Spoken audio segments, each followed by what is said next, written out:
नमस्कार मंडळी, तुमचं सर्वांचं स्वागत आहे सुग्रण शर्मिला या यूट्यूब चॅनलवर। तर आजची आपली रेसिपी आहे तांदूळशाची भाजी।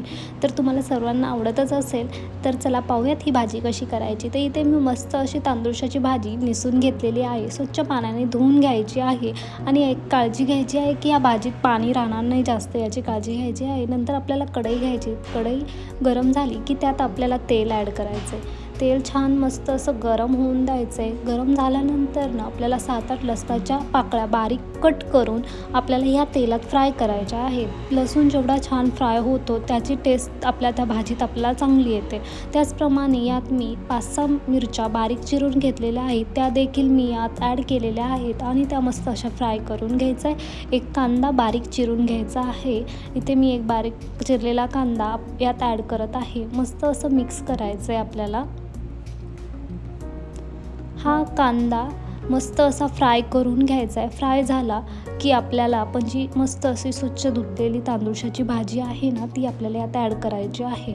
तर त्याचप्रमाणे हा कांदा गुलाबी पिंक कलरचा होत नाही तोपर्यंत परतायचा आहे। त्यात थोडीशी जिरी ॲड करायची आहे, मस्त असा परतून द्यायचा आहे 1-2 मिनटं। 1-2 मिनटानंतर ना आपल्याला यामध्ये तांदूळशाची भाजी ॲड करायची आहे। इथे मी या तांदूळशाच्या भाजीमधलं सगळं पाणी काढून घेतलेलं आहे आणि यात ॲड करत आहे। मस्त अशा या तांदूळशाच्या भाजीला फ्राय करून घ्यायचं आहे। मी इथे मस्त असं अलटून पलटून घेत आहे। जेव्हा ही भाजी छान अशी यात परतली जाते तर टेस्ट अजून छान येते। परतल्यानंतर ना आपल्याला यामध्ये चवीनुसार मीठ घालायचं आहे।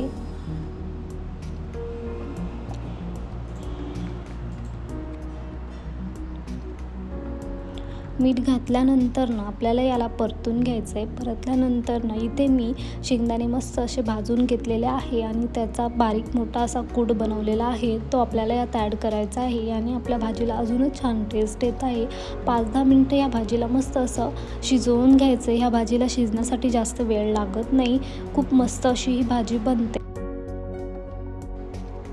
तर आपली ही भाजी मस्त अशी शिजून रेडी झालेली आहे। जर तुम्हाला ही रेसिपी आवडली असेल, लाईक करा, शेअर करा, सबस्क्राईब करा आणि नवनवीन रेसिपींसाठी आपल्या चॅनलला पाहायला विसरू नका। जर तुम्हाला याबद्दलच्या काही वेगवेगळ्या रेसिपी हव्या असेल तर तुम्ही मला कमेंट्स बॉक्समध्ये कमेंट्सद्वारे सांगू शकता। नवनवीन रेसिपींसाठी आपल्या चॅनलला पाहायला विसरू नका। धन्यवाद।